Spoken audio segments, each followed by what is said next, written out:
95% of these rappers, they're self-produced. They are the epitome of mixtape rappers, glorified mixtape rappers.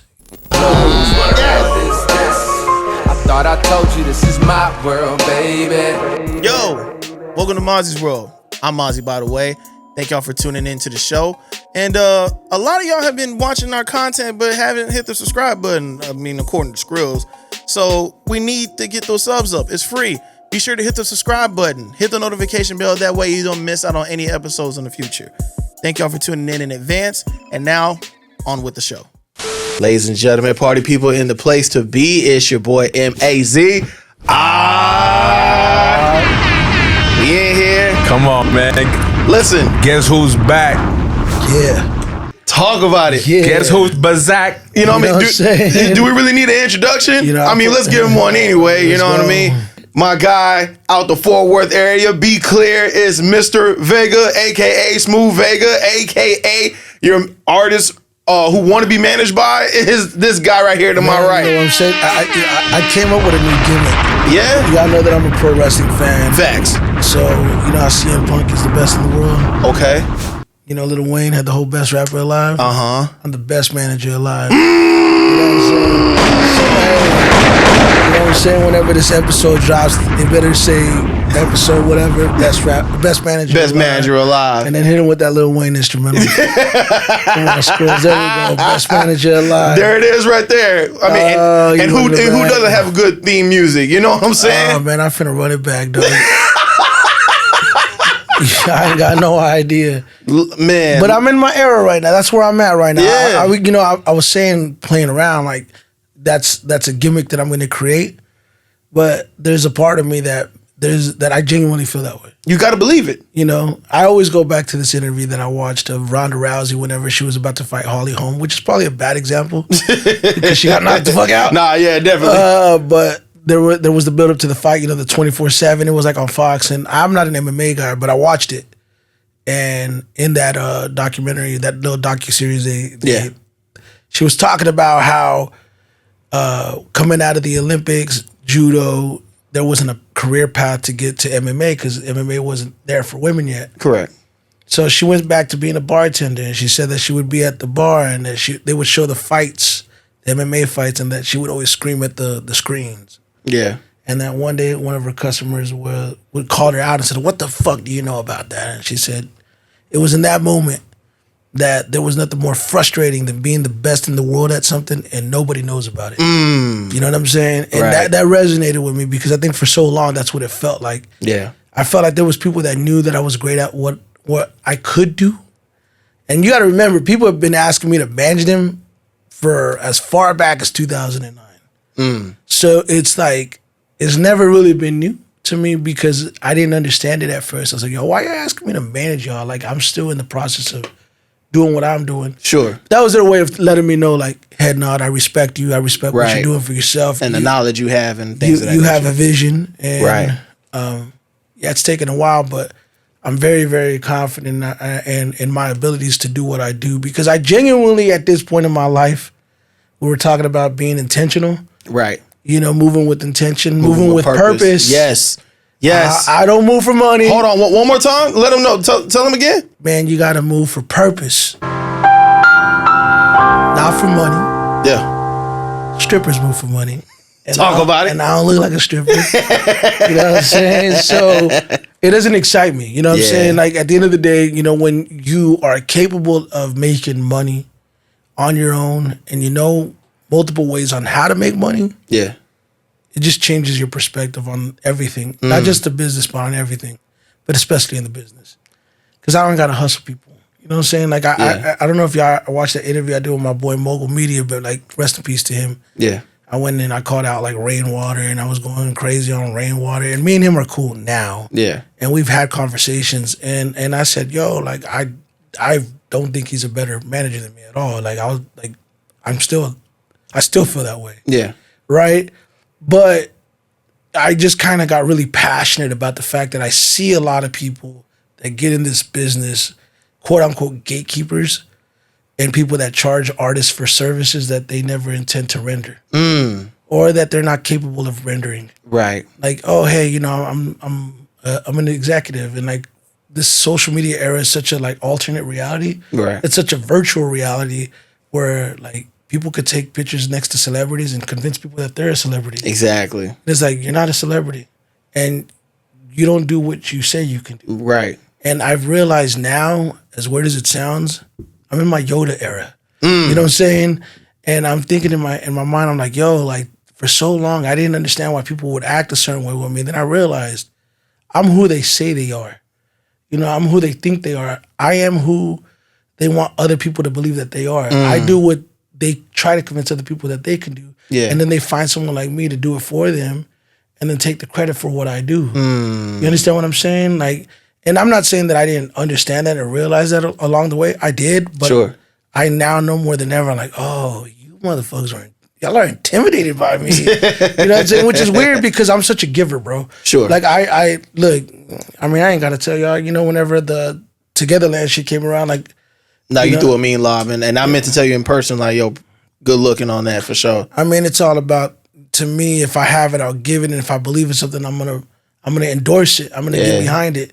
And I don't ask for nothing in return. I've never asked y'all, hey, you know what? I'm gonna hook you up with that connect. How about you slide me $300? Right. Right? Or hey man, I got the Hardys. I'm gonna try to chunk out this Hardy alley oop that didn't go through, but it almost went through, right? Yeah, for sure. Chunk me $500. There's parts of me that always wants to make everything I do a business because you do want to be intentional. For sure. But I also have to remember that once upon a time, whenever I was working my way up, nobody gave me that. And so I want to be to the people what I didn't have. Yeah. You know what I'm saying? But yeah, fuck yeah, dude. Like it really rubs me the wrong way when I see people getting taken advantage of because there's so many good seeds that get wasted. Right. That never get an opportunity, never get a fair shot Right. because they got fucking bamboozled. And I know there's a part of people that should know better. And there is a such thing as like resistance and resilience and overcoming obstacles, so on and so forth. But at the end of the day, not everybody's wired that way. You know what I'm saying? So you have to be mindful of it. And I feel like so many people in this business, I mean, look, bro, at the end of the day, there's a lot of talkers, not enough doers. Right. You know what I'm saying? Point blank. I'm a doer. Yeah. That's all it comes down to. You know what I mean? And I think that's why sometimes maybe that can come across arrogant on social media. You know, maybe people look at the persona. Oh, that's the guy with the sunglasses. He thinks he's a big shit.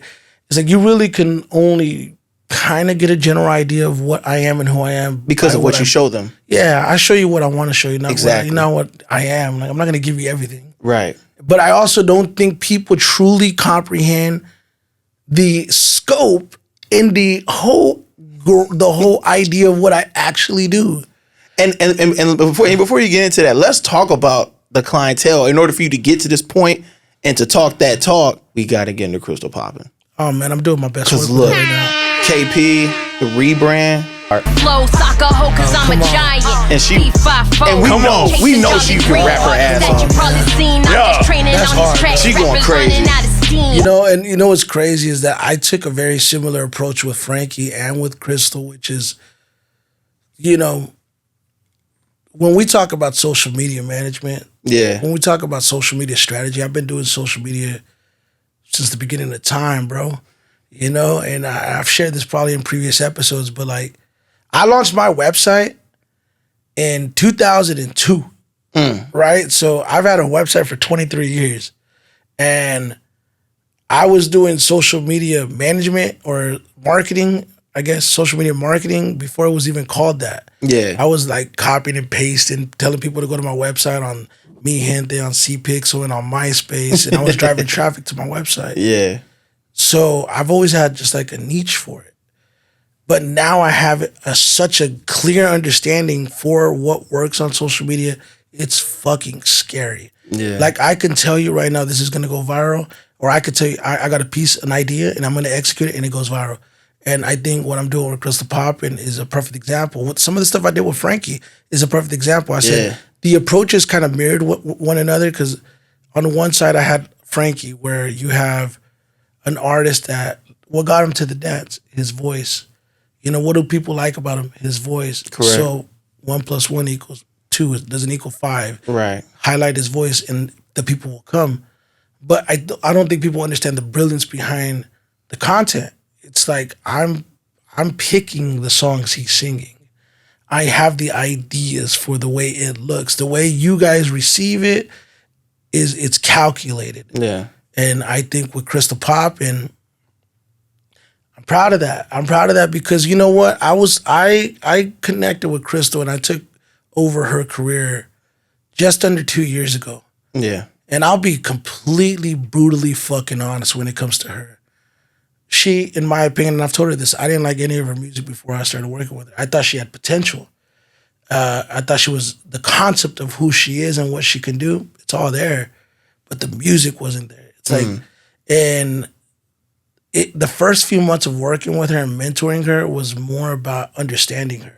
Gotcha. And I instantly knew I have to undo a lot of these habits. I have to cut the umbilical cord of who she had been connected to. Yeah. And a lot of the people that she worked with, I think for the most part, were image driven. They were, the look first, the music second. And it's Right. like, you can't last in the music industry as an artist if you're doing that. Right. There's some examples going on right now where, people, the look doesn't equate to the music. And you could tell that the music suffered along with the look. So it's like, Yeah, you know what I mean? you have no foundation when you have no purpose. And Correct. and you have no, the music has to be good.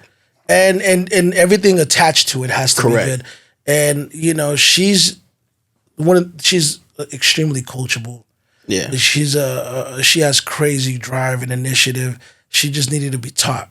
And she needed to be like really, reprogrammed a little bit. Yeah. And then we, instantly, one of the things that we went into initially was that her social media had got stagnant.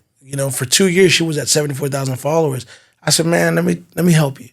Within 1 month of taking over her social media in the beginning, right? Yeah. I'm talking, this is now 2023 that I'm talking about. Within a month, I moved her to 100, and then we were able to get her to 150K all off of her being herself, which was the big boy stuff that you guys Right. you even talked about it on here. And then people were in her ear like, you don't need to be doing so much of that. And she stopped doing it. She stopped feeding it. And to me, the moment you start listening to another voice, I'm good. Listen to them. Right. I got other shit to do. And I did. And I continue to do it. And then she kept on working, right? And so we got to the end of this last year, and I said, look, beginning of the year, I'm going to put a push behind you. And when I put this push behind you, things are going to change, and you're going to see an instant results. Yeah. And I mean, bro, it's exactly what's happening. Her social media is up like almost 70,000 followers across all crazy. platforms in the last 3 weeks. Sheesh. And these freestyles, I kind of mirrored what we did with Frankie, and I said, hey, let's, like, if look, I want y'all to really hear what I'm about to say. 'Cause I don't think people understand what I'm about to say. Hey, talk to him. You could service the pre-existing audience that you already have, right? But they didn't make you millionaires. The audience that doesn't know who you are, that you're going to acquire, they are going to make you millionaires. Yeah. When you create content from a place that everybody knows who you are, or that's the way you're creating the content, like you're speaking to the audience as if everybody knows who you are, you're not thinking bigger picture. In my opinion, you're servicing the people that are already there.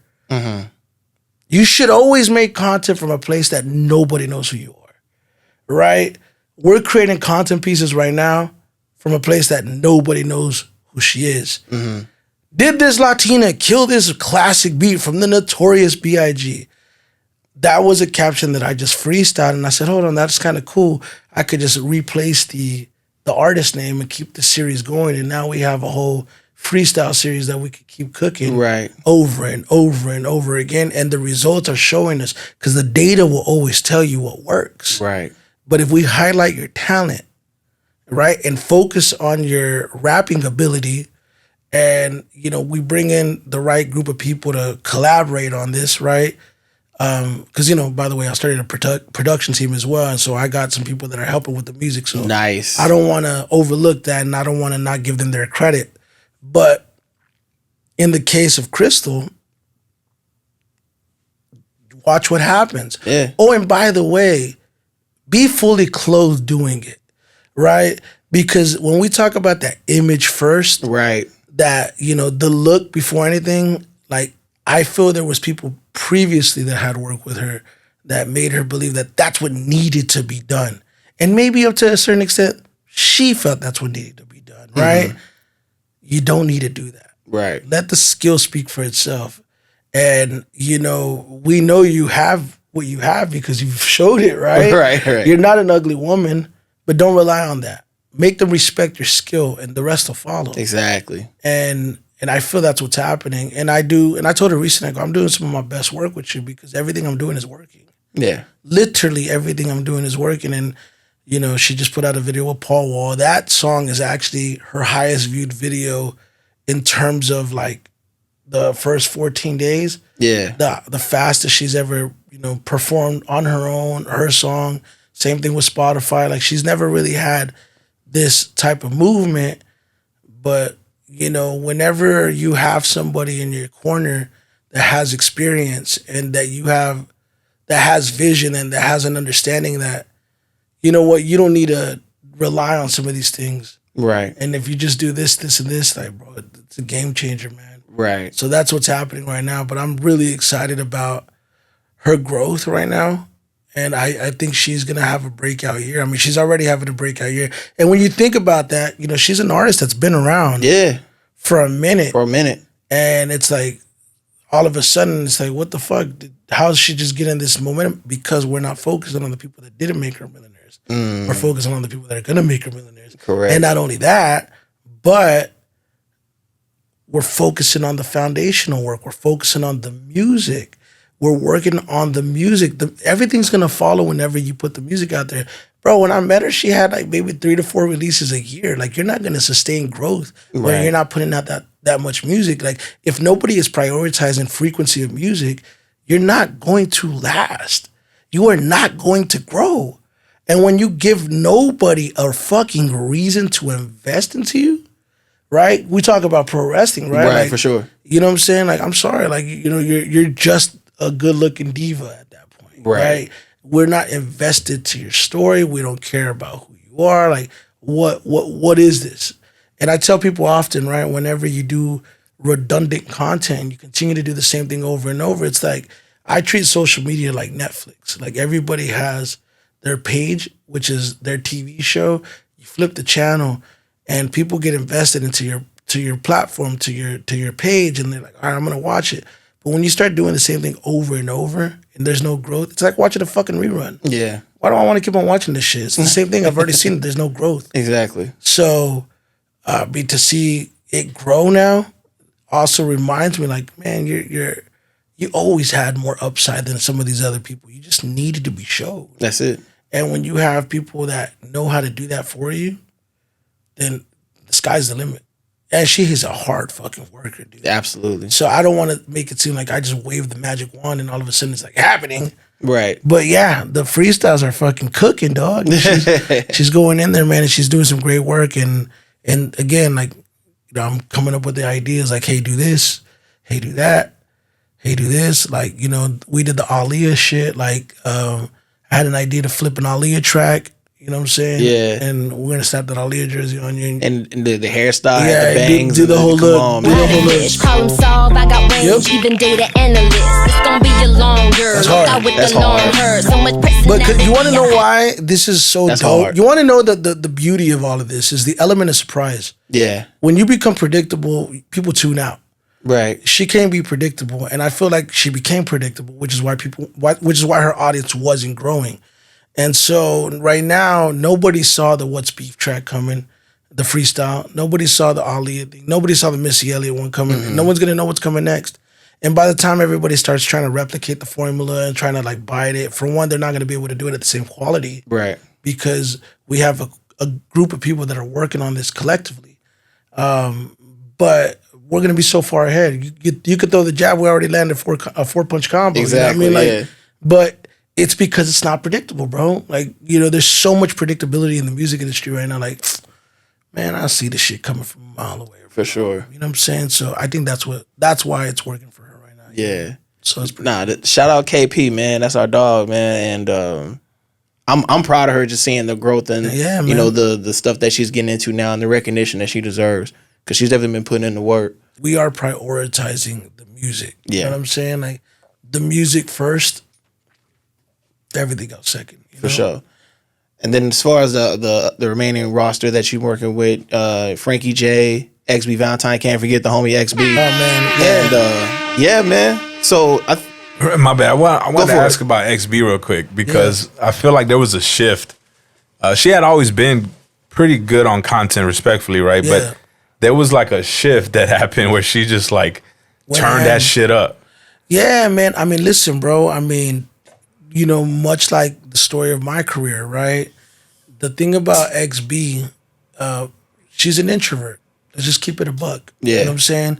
And But I feel like that changed too. Not to cut you off, but that no, she she's started- developed. She's definitely sure. she's developed. Like her social skills are so much more further advanced than they were than when I got her. yeah, But she, for so long, it was like teaching an introvert how to be extroverted, right? And that was always kind of a coaching opportunity, not so much a challenge, right? right. More of a coaching opportunity, but much like the story of my career, like, you know, if it doesn't get done for you, you got to do it yourself. Correct. And she had hired somebody to do some content for her, and they canceled her, I think, twice. And she's like, you know what, fuck this. I'm gonna just buy my own camera. And she just started producing her own content because she actually comes from being a photographer prior to me meeting her and her doing, you know, video, stuff like that. So when she started creating her own content, you know, it was just kind of an extension of what she's always done. And yeah, I mean, I've actually told her to tone down the reels as of late just because I felt like she was starting to become predictable. But I was like, dude, again, going back to pro wrestling, you know, what do they say? The most successful pro wrestlers in the world are those that are themselves with the volume turned all the way up. So I go, XB, you're an extremely talented artist and you're an even better human being. People are gonna root for you, but if you're gonna be who you are, you gotta be that shit all the way and turn the volume all the way up. Absolutely. So if you're gonna be a Latina, Look at her cleaning kitchens and yeah, shit. like, yo, look at that, like, yeah. I mean, she's starting to come into her own. I think she's comfortable within her own skin as well. Like, But she's just portraying not in a negative way, but she's just portraying or at least giving us like this very happy person. I'm sure that's her now. You know what I'm saying? And I mean, yeah, I mean, she has reasons to be happy. Her personal life is in order. You know what I'm Yeah, saying? With her- word got engaged. Shout out to yeah, her. you know what I'm saying? Like, you know, I think that's a big part of it. You know, she's in love and she's happy that she's in love. So Yeah. it represents. But I also look at this version of her. You're right. I would have never got that version of her a few years ago. But what people don't understand is like again, I told her, turn it all the way up. Like, if you're gonna be LGBT, you're gonna be gay, be all the way gay. Don't be a little gay. You know what I'm saying? Don't be conservative. Be all the way gay. Like, represent. Yeah, I ain't That gonna is- hold you. A lot of her reels, I see the Mexican flag and the rainbow flag. Right. But no, but that was like something that I was very By design. Yeah, that was very much me pushing her to that. And guess what happened? Whenever we started doing that, her fucking audience opened up. You know, the paid gigs went up. You know, like she was on Facebook. I think she went from 2,000 and she jumped all the way to 65, 66,000 because she owned who she is. And like I told her the whole time, I was like, bro, if you go out there and you own it, for one, nobody else is really doing that. Like, who's the only other Mexican American LGBT artist in your lane in hip hop, right?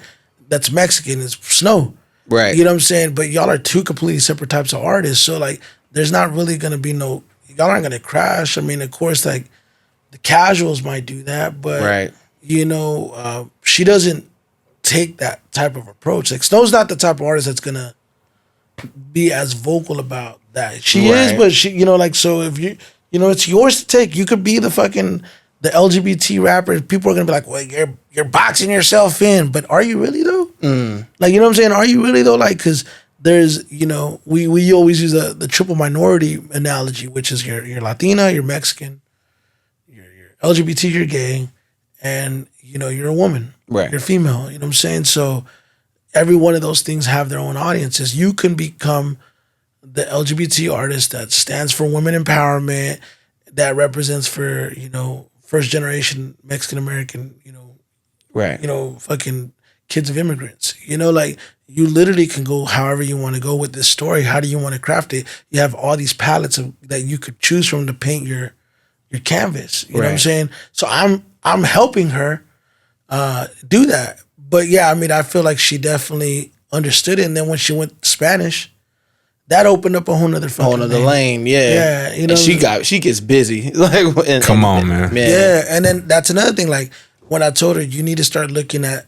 Like I don't know that the world is ready for a LGBT Mexican American girl kind of doing wavy R&B music. I don't know if that's what they want right now.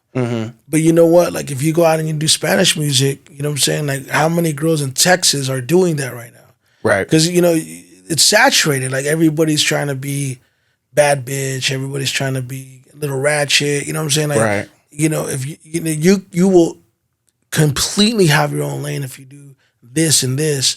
So she has a really clear understanding of it. And I think right now it's just about moving intentional. It's about absolutely moving intentional. But she has some cool stuff coming together right now. But you want me to tell you the other part of it is I've tried so hard to just pull this. Let me get who and what I know you can be to the community, to the world. Let me pull that out of you. Right. And I can't do it without somebody willing to do it, willing to want to do it, right? Yeah. And I think there's been times where she feels she's willing to do it, but I don't think she's fully embraced who she is going to become. The last time I spoke to her, she kind of alluded to it, and I was like, okay, you're finally getting it. Don't be ashamed of it. Embrace it, because when you start talking about your vulnerabilities as an artist and you become that fucking authentic, do you know how many people are going to relate to you? People don't like the idea, or maybe they do, right? But there's this preconceived notion that you have to put on the rapper costume and let me go fucking rap in front of a nice badass car and, you know what I'm saying, put on a big chain that I don't really own and put a bad chick in the video that I really have no chance ever sleeping with. You know what I'm saying? And, let me go shoot a video in front of a house that I can never afford because that's what you think the people want. When in all actuality, I go, man, you know what? People would resonate more with you and relate more to you, or you would resonate more with the people, better yet, if you just stood in front of a camera and said, look, I don't know shit about social media. I'm broke as fuck. I work a day job, check to check, man. I got 2 kids and I'm struggling. I don't know nothing about it, but man, just give me a chance to listen to my music. Like people will connect more to that because it's real.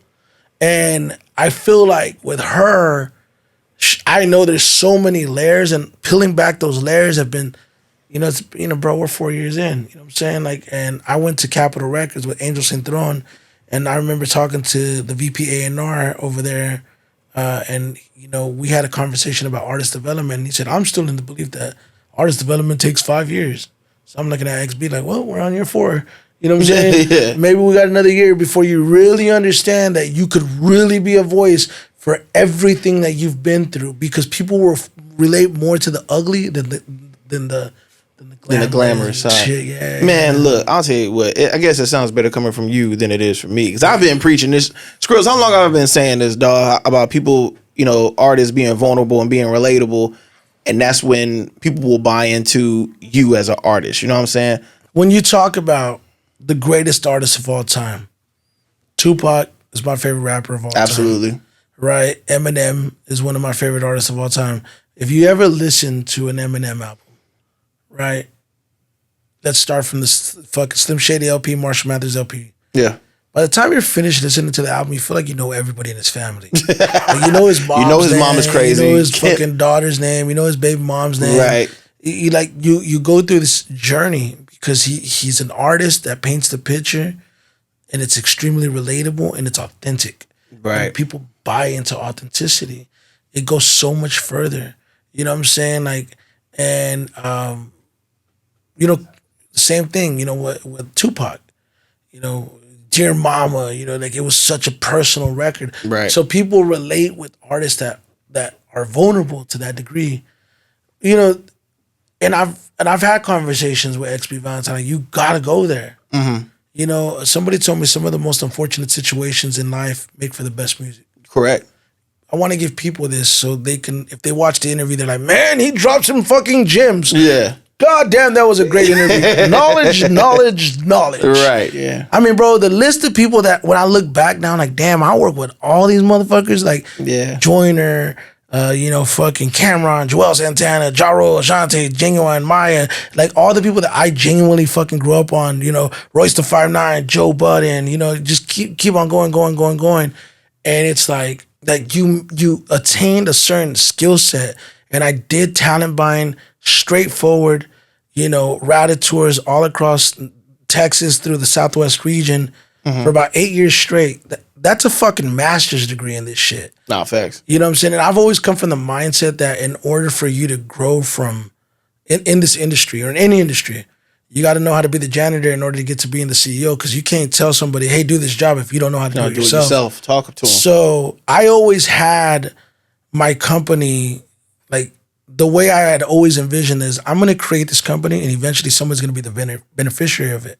And just to kind of give people a little bit of perspective, this industry is very interesting. For one, let me give you the number one most glaring thing is there's not a lot of people of color in position, right? Facts. So when you go to these agencies like the ICMs, the CAAs, the UTAs, the fucking William Morris agency, the fucking Carl Lewis, name it, whatever, you don't really see any Latinos in position for sure, right? When you're routing national tours across the state of Texas through the Southwest, you don't really see a lot of Latinos in position in terms of being a general manager.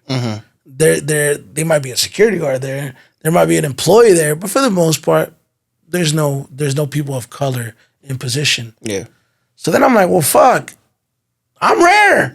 Like I'm a rare motherfucker right now. Like sure. I'm navigating in spaces that people like me cannot navigate in, and you have to be an effective communicator, and you have to know how to verbalize. Facts. Because people will weed you out like that. They'll be like, oh, you don't know what you're fucking talking about. Right. So understanding the language. But anyways, when you get in this world of talent buying, these agents, right? Just so people know, agencies are basically a group of people that are very qualified, trained professionals that specialize in an area of the business to do work for their clients. In this case, if it's music driven, their expertise is to, you're my artist, I'm going to put your tour together, your bookings go through me. I handle your bookings. I am your agent. That is what I do for you. Right. And they do a good job. The thing about it is they do a good job because they stick to a system. They play it safe a lot of times. They don't take risk. They go with what they know what works. They have their preferred buyers that they go through, and they don't change it up. They don't give people like me a chance. You know what I'm saying? Right. Keep it within their network. Correct. And it's not about what you know, it's who you know. I get it, right? The Live Nations always are going to eat first. They're the monopoly. Facts. Then you have the AGs and then all the other people, right? Right. The people that are associated with them. So when you're trying to create a talent buying company, man, you really got to work hard and you really got to rely on some people walking you in. And I was very fortunate that two people did me the honors and did me the favors, which is Chino XL, rest in peace. RIP. Without Chino XL walking me into the agencies whenever, I work with Immortal Technique, I wouldn't have been able to get that look and get that opportunity. And then Joe Budden's team, Corey Newton, if it wasn't for those guys, and eventually Keno with Royce the 5'9", if it wasn't for those guys going, that's our guy, that's who we want to do our shows, I would have never got those shows, and those shows wouldn't have built my resume enough to get other shows. Right. And the agency's like, well, what agencies have you worked with? So I was able to tell them I work with these other agencies. Well, what these agencies do, though, is whenever they get a certain artist that's asking for a certain rate, right? Because you got to understand, specifically in the region, at the time, Score More, C3, Live Nation, AG, those guys were getting all the shows, but whenever they would come, because they were really the only talent buyers in the region, right? They had the option to basically say, we're not going to pay that artist that much. That's too much. And the agent would try to fight back and be like, well, no, this is what we need to do. Well, fuck it. We're not going to book it. Who else is going to book it? Right. And that's where someone like me comes in. Like, you get the fucking, the crumbs. Like, You know, I remember having conversations with Scoremore. We had a few meetings, and I remember I sat with them. They're like, "Hey, Lorenzo, what do you think about booking Warren G?" Like, I'm like, "What the fuck do I want Warren G, bro?" Like, I'm trying to get some of the new shit, yo. Right, Like, exactly. You know what I'm saying? But it's because it was the stuff they did not want. Right. You know what I'm saying? So I know this is a long thing that I'm trying to tell you, but I really want people to understand the bullshit that these motherfuckers do, right? These agents basically try to pin buyers against each other. Like, hey, Lorenzo, I'll tell you what, if you book Dave East, I'll give you Nipsey Hussle, which is really what happened, by the way. Right. So I had to book this show to get to that show. And then I could never tell the agent no, but hey, I need you to book this show too. And it's like, all right, I'll take it, because I was trying to acquire more dates at the time, and I would have to overpay these people, but then they would pin the promoters against each other, not knowing that, motherfucker, we're eventually going to talk to each other. Yeah, I was like, You know wait, what? but the idea is they want to make everybody competition. They want Right. everybody to go against each other. They want to use your offer versus my offer. Turn it into a bidding war. Turn it into a bidding war, and then, you know, and then the only people that come out on top is them and their clients. Exactly. But what happened is I started having a good name in the business. I started making my rounds. I started working my way through the region in different areas, here. And the next thing you know, online people would start adding me because they would see me take a different approach. I would book the artist, and then I would get more out of the artist than other people would. And I'm like, well, it's a simple formula. If I'm cutting the check, they're the independent contractor. I'm the independent contractee.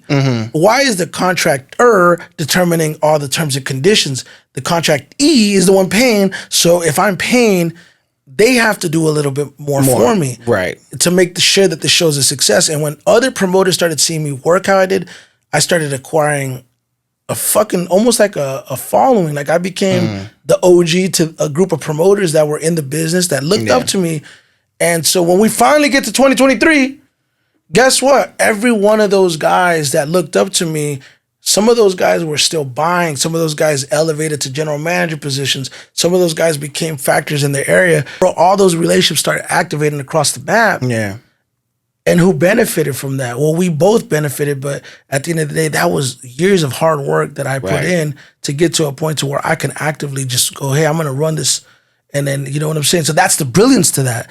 And because I know the business, you can't hustle a hustler. You can't out-promote a promoter. So I was breaking down deals, and I was like, no, we're not going to take that. We'd rather do it on our own. If we do take it, we got to get bonus style. Like, I was doing everything in my power to maximize for my client.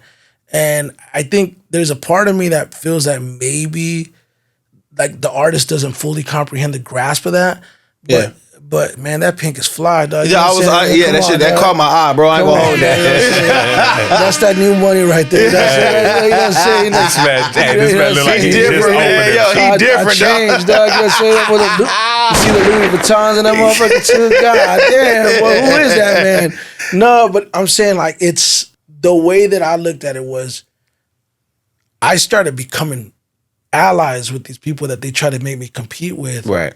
And when I started becoming allies with them, we started sharing information. And then they're like, well, damn, I didn't know the agency charged you that much. Damn, well, they only charged me this much. Like, well, damn, they charged me this much more. And we started kind of becoming, we created a network, and those guys all look out for me. And every one of those guys right now, if I call them right now, I'm like, hey, I want to put my artist on one of your shows wherever you're at, they'll do it in a heartbeat. Yeah. You know what I'm saying? Same thing. Like, if they need something from me, we'll do it. And I remember speaking to A$AP Rocky's former manager and Joe Budden's, previous manager, Corey, who's still part of the, the Joe Budden team. And when he saw everything happening, he put us on a 3-way call, and we had a long conversation about, what I was doing, how I was doing it. Yeah. Like, there is a science to it, and there is a brilliance to it, but that is not made possible without all the years of me taking risk, taking losses, because that's another thing. People don't realize, like, just because I was doing events, motherfucker, doesn't mean I was making money on all of them. Right. I spent a lot of time putting shows in San Antonio, and I've shared that with you guys. Like, I put, Dave East here, I put Joyner Lucas here, I believe. I put K-Camp like a year ago, what I'm saying? I've put several people here in the market, and it wasn't always profitable, you know what I'm saying? There was times it was. I put Royce the 5'9" here, like, several artists, man. Like I said, and it's like when you do it, it's like, but it was never about the money to me. It was about the long game. Long game, right? And I go, hey, I'm acquiring my master's degree. That's why I preach on this show, man. When it comes to a team, Correct. everybody has to play their part. But most people don't. Most people want to do more, and most people don't know how to play their part. And I think I shared this with Skrills recently. I said, man, Skrills, let me tell you something, bro. You want me to tell you something? And I'm not going to say no names, even though I want to. You know what I'm saying? I said, I see a lot of people that are very talented in what they do. Sure. And they get stuck in their ways. And I go, you know what they are, bro? They're DeMarcus Cousins on the fucking Sacramento Kings. They're the best player on the last. Wow. You know what I'm saying? I go, because they prefer, like, oh man, I'm putting up 29 and 10 Every night. and nobody's watching because nobody gives a fuck because you're fucking losing. Right. Like, we only care about winners. We only care about results. We only care about that. You understand what I'm saying? And you might be the best player on the last place team, but you're not the best player on the best team. You might be the second or third option, but some people don't know how to humble themselves to understand that that's what what it's going to take and what it's going to require for you to get a championship, for you to win a ring. You know what I'm saying? Like, I treat everybody I work with, I treat my talent roster like a depth chart. I got my QB1, my QB2, I got my QB3, I got my, you know what I'm saying, my next generation of people in the mix, but I've learned a lot over the past, few years, and even watching the record label system, bro. Like, it's all about ownership. Yeah. Everybody cares about ownership. I started a production team, man. I got my boy S.A. Partner, out of College Station. You know what I'm saying? I hate his fucking name, by the way. He's going to laugh when he sees this. I've been telling you got to change your name, dog. But no, I mean, he's getting busy. My boy Chico, myself. I got my boy Trax, out in Lubbock that I want to continue to work with. And we're building like a real production team. We're really producing music, and I'm outsourcing to different collaborators. We came up with the name The Architects. Nice. And, you know what I'm saying? And I have different collaborators, different musicians, different people that I'm bringing in, songwriters, people that I can outsource. Look, at the end of the day, production at its core is the best group of collaborators, right? Correct. So me just kind of piecing everything together, man, like that's where my mind's at right now. But you talk about the team, I know that these guys are great at what they do. Yeah. So I know that if we can come together, we can all be great at what we do collectively. And win. Correct.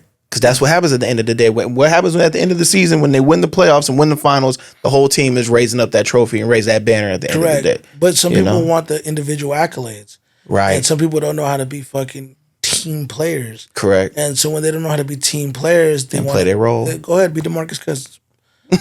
Get yours. Go ahead, go do. Because that's what you're going to be doing. Do your thing, James Harden. Right. You're going to be sitting in the press conference talking about, well, I got mine. I can't speak for nobody else. Yeah, like you're a stat pattern. That's all you are. Like, but people don't remember those people. Exactly. You know what I'm saying? People remember results. Like, I don't, man, listen, bro, I care about results. I rock with you. I mean, it just sounds better when you do it. It sounds better when you're speaking it, because I've been trying to preach this, but I guess I sound like the bad guy. But it's like, well, what have you done? Well, ladies and gentlemen, this is Smooth Vega. You've seen what he's done, and when he's talking that talk, that's why results. Yeah, man. Well, when I talk about the business and social media strategy and have an understanding of like who you are as an artist, right? Yeah. We talked about Crystal, and Crystal to me was an identity crisis. Like, who are you? Like, are you the bad bitch? Are you the rock girl? Are you like, and she had established a really great following because she's a beautiful girl. Sure. And she's talented.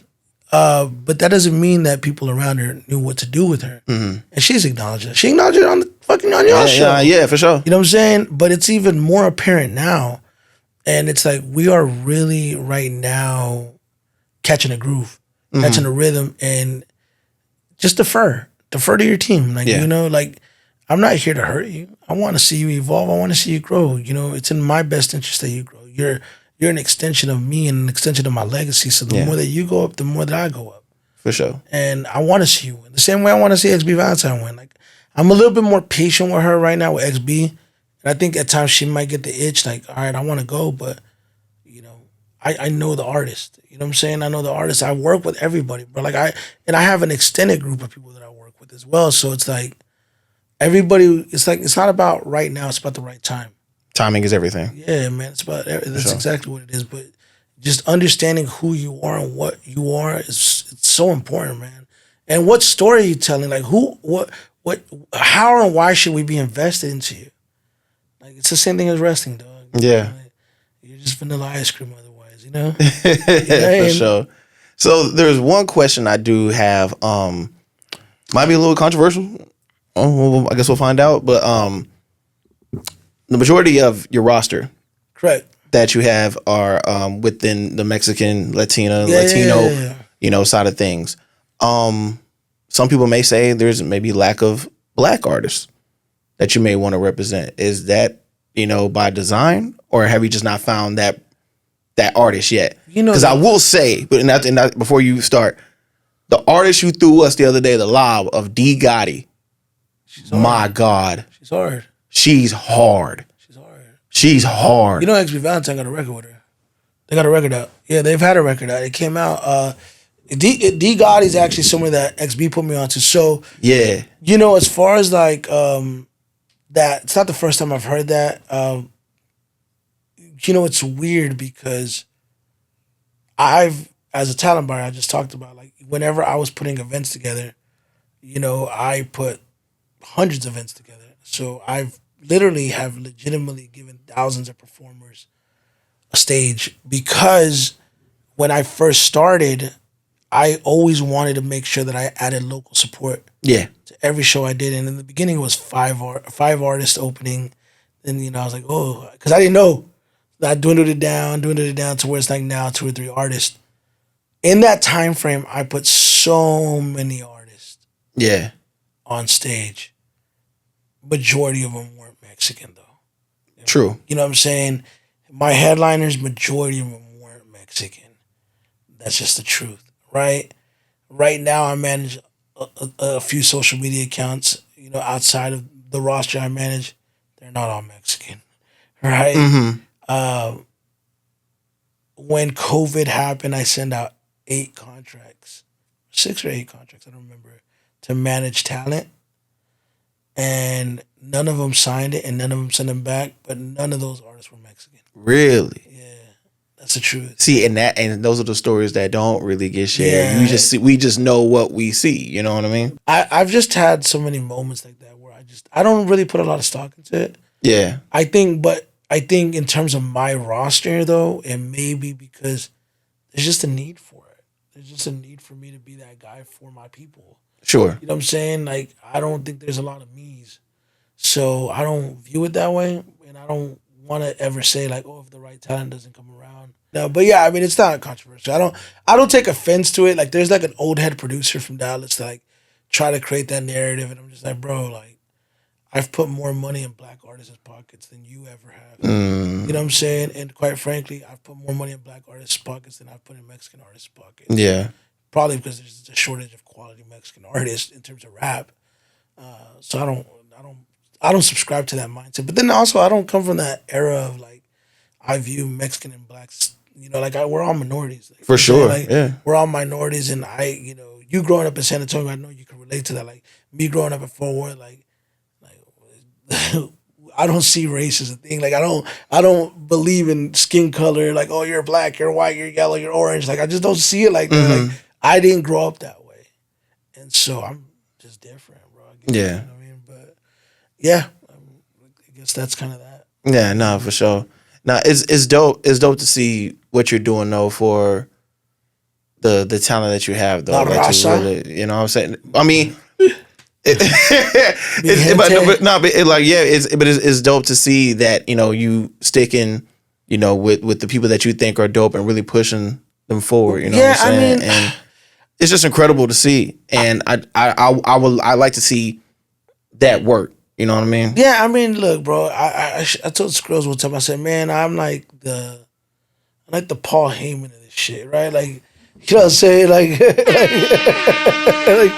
yo, I have to be the wise man, right? I advocate for this a lot of the talent more than they advocate for themselves, but I know my place and I know my role.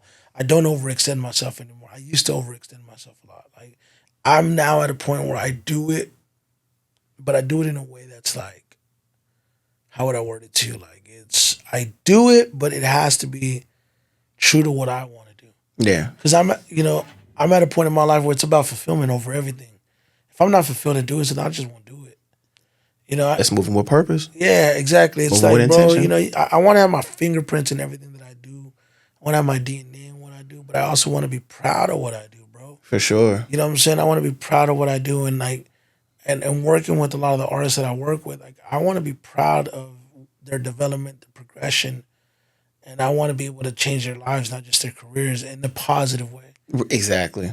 Because I don't really manage Angel Syndrome, but you know, I mentor her. No, Yeah. listen, you give her a lot of looks. Yeah. But that's because she's talented, and I think we all know how uber talented. Yeah, and Angel I is. have a personal connection with her. And Yeah. there's other artists that I believe in. Like I've showed you guys. I think I know I sent you D Gotti. I sent him Keela Trees. Yeah. Keela Trees to me is like, I mean, she's my favorite female artist. Like I think she's dope as fuck. You know what I Yeah. mean? Like, and there's a lot of artists like that along the way. Yeah, Like, Keela Treese is and you crazy. Man, yeah, there's a lot of people, and to me, Fort Worth as a whole, like there's Deputy. There's I was gonna say, look, you about to put on for Fort Worth right Yeah. now. Go ahead and wave that flag, No, bro. Lil Sick. Like, you know, for me, like Fort Worth, because I'm biased and because I'm Talk about you it. know, I'm from home. Yeah. Like I believe that I know the best musicians in the world. They're from like I believe that because I've been around some of these incredibly talented guys like King Corleone and even like the Leon Bridges of the world, right? Like Yeah. seeing these guys coming from where we're from,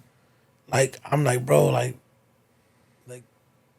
we have some incredible artists like Brandon Marcel. Yeah. Like these guys are just fucking dope, bro. Like, and nobody knows it because nobody's advocating for these talents. Like, or they might not be able to advocate for themselves to the same extent. Right.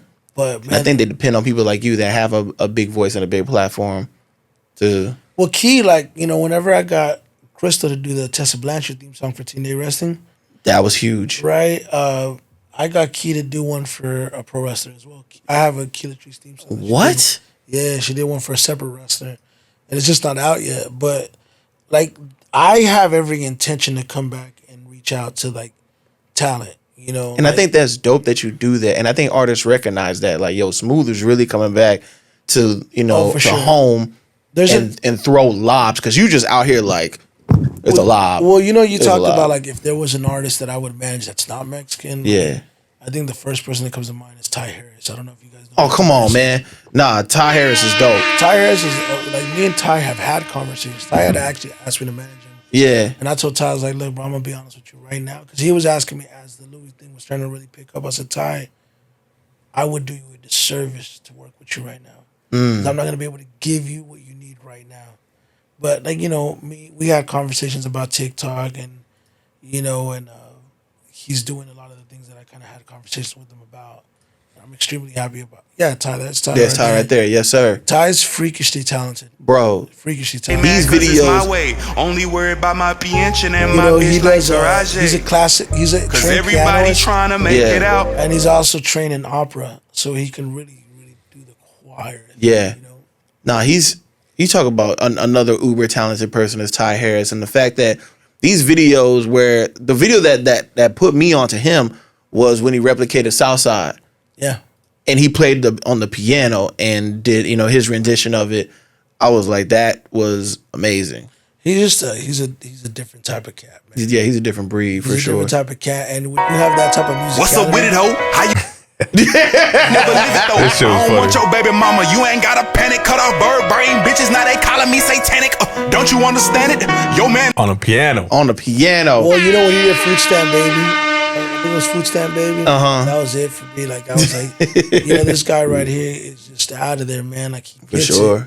He gets it, and man, I'm just so he's one of those guys like everybody knows back at home. He got something. You know what I'm saying? Yeah. He got something special, bro. I mean, but you know, I've had conversations, bro. Like, listen, I mean, there's conversations that have been had that people don't even know that have been had. You know, like Yeah. even before Yayo got out of prison, you know, I met with Ronnie and we sat down and, you know, there was conversations about me helping Yayo when he got out. And then I ran into Yayo at an airport in Nashville. He was leaving the Soulja Boy tour. And when we saw each other, we talked. And then I was like, yo, who's taking you home whenever we land? Because we're on the same flight. Yeah. And he's like, shit, I ain't got a ride right now. I go, I'll take you. So we got in the car and we had a whole conversation. Me and Yayo talked. And it was cool because people don't know, you know, us both being from Fort Worth, us kind of representing two separate communities, if you even want to say that, but us playing a significant role in our city's history. I look at Yayo as, when it's all said and done right now, if the debate was to be spoken about now, he's the face of Fort Worth music to a generation of kids. Yeah. And he's very much going to be perceived as the... Like Mount Rushmore. Oh, yeah. He might be perceived as... If he's not one, he's two, but he's probably one in most eyes, right? And because he really ushered in that viral era of YouTube and everything. Facts. And with Yayo, when I spoke to him, man, one-on-one, he told me how highly Ronnie spoke of me, which obviously Ronnie's someone that mentors him as well. And they're really close, but like he had a lot of respect for me. And we had a real man conversation. I was pleasantly surprised to know how educated he was in regards to like how he envisions himself and what he wants for himself. But us collaborating with one another, I mean, I could show you DMs, like, bro, like, that's some things that people, we were working on stuff, but it just didn't happen. Yeah. You know, so yeah, that's pretty cool, man. It's unfortunate, you know, to see a talent like Yayo, you know, facing, you know, one foot in the industry, one foot in the streets, you know what I'm saying? And it's easier said than done than to tell somebody like, yo, stay focused. Yeah. Stay out of trouble. You know, when I know he wants to. And I Yeah. also know that, like, you know, but he also, I don't think ever had an intention to be in music as long as he's been. And I look, man, if there's one conversation I want to have before we end this podcast, and this is what it's gonna be. I've been wanting to start a production team for really 4 or 5 years, right? Before Louis went to country, right? We had a conversation at the studio in 2021, and I'm basically telling him, like, if you don't find some new artist energy, like if you don't shift, you need to be a producer. You're a talented songwriter, your songwriting ability is getting sharper and sharper, but this R&B stuff's just not working. And so we tried to like operate as a production team for like a week, and then it just didn't work. He still wanted to be an artist, and he was right. Look, 100% he was right. You know, he wasn't wrong, right? But like, I've always produced music, bro, my whole career. Yeah. Like, even when other people made beats, like, I still did all the pre-production, post-production. it's the way you hear things, right? Yeah, like Yeah. I did all the arrangements. I brought in people in. Like, I've always done it. And what I started realizing, dog, is that 95% of these artists, 95% of these rappers, they're not produced. They're self-produced. They are the epitome of mixtape rappers. And there's artists right now that are, quote unquote, having a moment, right? That are glorified mixtape rappers. You know what I'm saying? They can't make a fucking song. They can't make a record. Not at all. You know what I'm saying? Like, they get beats and they And they rap just on rap it. over them. And there's no arrangement, there's no direction, there's no structure. And when I talk to Yayo, that's kind of the vibe that I get in terms of his whole career. But he tells me, like, I've never really had a manager. And I'm like, well, yeah, it shows. You know what I mean? Like, for me, I could see You it. can see it, yeah. But to the average person, they might not understand that's the disconnect and the reason why it doesn't stay in line. Right? Boy, talking right now. You know what I'm saying? Yeah. Yeah. Because I could tell. Like, I look at artists right now that are having a moment, and I'm just like, you're not going to last. Right. Because your music's not good. And not only is your music not good, it's just not produced. You guys self-produce yourself. Right. You hear a beat, you rap over it. Talk and it's to like, 'em. you got to remember, the concept of music and music creation is you don't make a song with you conforming to the beat.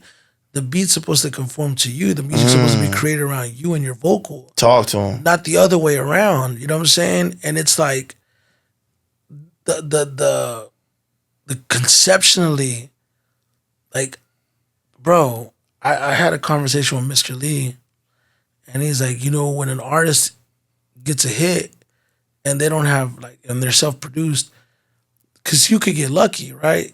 And you can have that one record, but then you're gonna chase that record the rest of your The career rest of your career. because you don't know how you got it. Thank you. You know what I'm saying? Exactly. And you're not produced. And I can't stress that enough. Like, these artists are not produced. It's so fucking obvious. Big X the Plug, which by the way, he's probably like the last new artist that I really like. Not because he's from Dallas. Just I think he's dope. No, he's dope. Yeah, he's dope. He's super dope. And when you listen to his full length project, I was like, look, there's continuity in his project. There's consistency in his project. A little bit too much of the same style of production. Sure. Sample heavy. I'm not too crazy about the sample heavy, but it's a dope project. Observation, they kept him away from hooks. They put a lot of sampled hooks, so I don't think they think he's strong at hooks or whoever's helping him craft the music.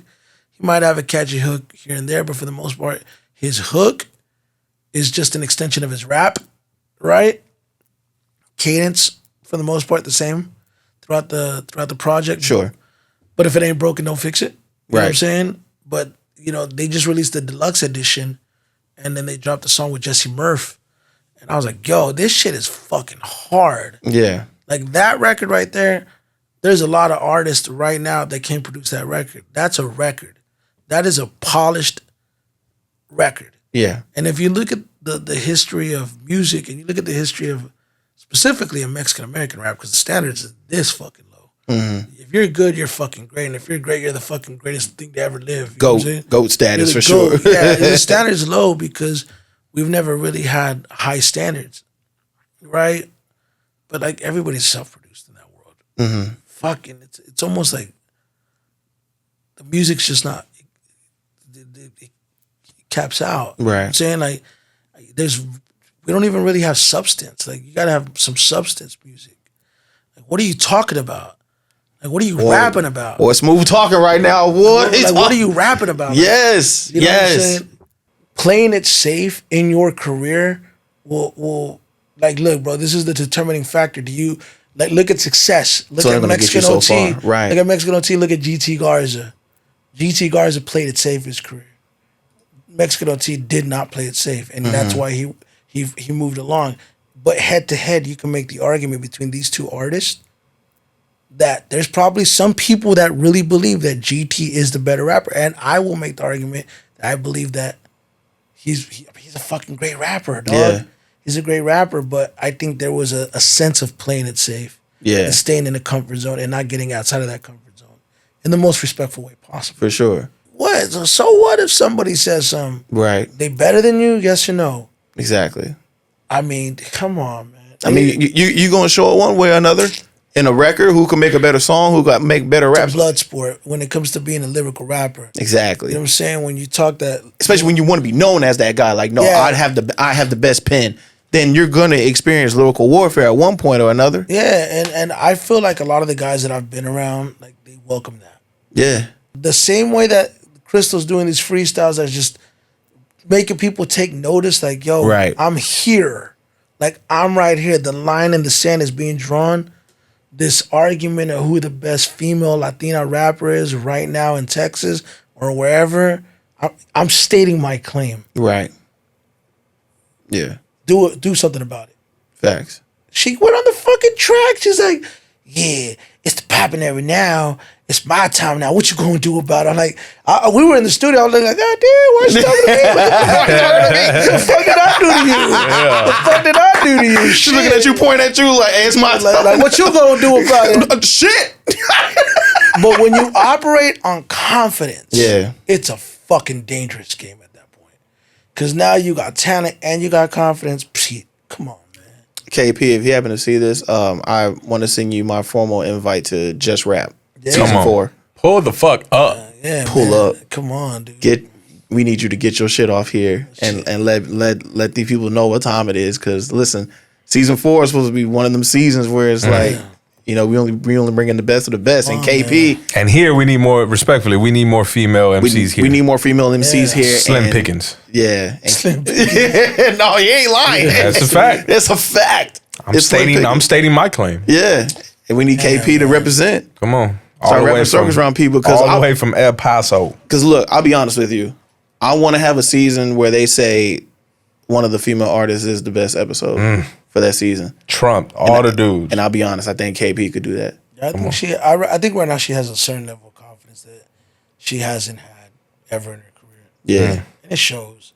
You know what I'm saying? But you know, that's what good coaching does, right? You know, and I look at what I do, I look at myself as a steroid shot. I go, every artist that I work with will have success with or without me, are talented with or without me, are great performers with or without me, right? They're just as talented if I work with them or if I didn't work with them. Yeah.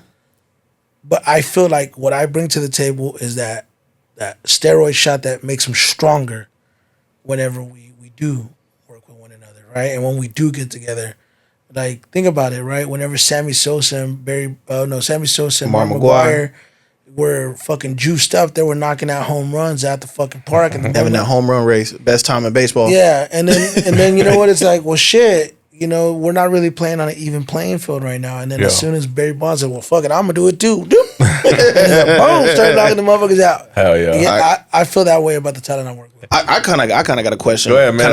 I'm good, but go ahead, Moses. Kind of go back to the wrestling thing. I don't think we ever got a top 5 from you. Top 5. All time. Razor Ramon, Undertaker. In order. And let's do it in order. Let's make a controversy. Let's put it in order. Number 5. I'll probably go with AJ Styles, number 5. Okay. Number 4. Razor Ramon. Razor Ramon. Okay. He used to be higher. But Yeah. I can't give him, can't give him that. Number 3, probably Kurt Angle. Kurt over Razor Ramon? Kurt Angle over Razor Ramon for sure. Number 2, I'm gonna probably go with number 2. And it's changed over the years, bro. Yeah. It really has changed over the years. I'm gonna say The Rock. The Rock. Okay. Number 1, probably The Undertaker. Yeah. The Undertaker, yeah. I'm not mad at that. But the thing is like, because I was a big Shawn Michaels fan, right? And I still think Shawn Michaels is probably top 10 for me. Sure. Bret Hart's top 10 for me. Bret Hart, Eddie okay. Guerrero's top 10 for me. Rob Van Dam at some point or another was top 10 for me. Okay. But I've just as I've gotten older, I like Kurt Angle's technique. Like, he's the perfect fucking wrestler in my opinion. But he just didn't have a long enough career to for me. Him and The Rock kind of had a similar run, Yeah. but The Undertaker's The Undertaker. He's the fucking Pete Rose of this shit, you know what I'm saying? Yeah. Or the Cal Ripken. He's the Iron Man of Yeah. pro wrestling. Hulk Hogan was my guy growing up. He's the reason I fell in love with wrestling. But man, Smooth, appreciate you. Man, I just Following wanted through. to chop it up, man. I didn't want to just talk. Nah, about the man, bad look, shit, listen, that's what we here for. You Come said, on, man. Hey, I'm in town. 2 hours. You said, yo, I'm in town. We here to chop it up. Bet, pull up. Nah, it's all good, man. Hopefully people can take some of the information on here, like the ideology and methodology, like even like when I talk about social content and really like, defining how that works, right? And I'll give you guys a tip, like, Instagram Reels, like they say the average online consumer only watches content for 3 seconds. So you really have 2 seconds to make an impression before they decide whether or not they're going to stay at the 3rd second or they're going to, move on to the next, right? So you really got to be really, really understanding of what your messaging is, what you're trying to convey, how you're trying to connect to your audience. And when I said earlier in the interview, like, it's a little scary how my mind works on how to connect, but I get it. Yeah. Because we didn't spend a lot of time talking about Frankie and his thing. It's like, bro, we do talk about your voice and getting you to the dance. And, we took the audio from y'all's Moz's World, the thing where he did Mario. The Mario Live, yeah. Oh, man, he killed that motherfucker. Boy, say. You know what I'm saying? And it's just to have an artist like that and just knowing how to package people and understanding that the era of music we're in and the era and the time that we're in, like, that's what's required, bro. You gotta know how to do this, man. You gotta be able to put yourself out there. For sure. And I'm proud of everybody that I'm working with, but I'm also understanding, like, it might not last forever. You know what I'm saying? And I always gotta set myself up for long-term success. God forbid something happens to these people, right? Decide, I don't want to do this no more. Voice goes out. You know what? I want to go do this. I want to do that. Like, I always want to be able to have my foundation in place, which is back to what I told you guys earlier. These artists are the star of their own movie. They're not the star of mine. Like, I still got to continue to create my path. So I always appreciate you guys, though. Come on, man. It's love over here, man. Keep growing, you know? Come on. sure. Absolutely, man. So if they want to, you know, ask for management tips or anything else like that, where can they find you at Smooth Vega, you know, just look me up, Smooth Vega. If you wanna know, just tap in. I think right now I'm at a phase in my career where I don't really have it in me to want to prove myself to anybody. If you know, you know, and if you don't, you'll find out. Because I want to be the goal is to be an executive, bro. The goal is to take it further and elevate it as far as I can. Again, you know, there's a lot of talkers and doers. Yeah, I'm a doer, and I think my results warrant that. So don't let these fucking people fool you, man. There's a lot of fucking people that pull that shit over your eyes, and then, you know. Yeah. Bro, fuck all that. Like, results. I like that. Squirrels, where can they find you at Shit, studying social media, man. Shit. You know, we had a few clips that hit for us, so we just trying to, you know, repeat the process. Definitely trying to replicate that for sure. And you can find me at Monsters World Official, whether it's here on when's this episode dropping? Monday, the podcast on Mondays, live stream Wednesdays. Come on, man. Be sure to follow, like, share, subscribe, all that good stuff, man. And holla at us, man. Monsters World on IG, Monsters World Official on IG, Monsters World Official on Twitch, twitch.tv, and the OCD Creates. Be sure to follow them as well. Be sure to also, if you like, want to support what we got going on, the OCDCreates.com. Be sure to cop some merch. And yeah, we'll holla at y'all. Your boy Mozzie Skrills, Smooth Vega. We'll holla at y'all. Peace. Maserati. So focused, I just need some meaning to my name. Plus I'm cheating with these codes. If you thinking it's a game, that's real talk.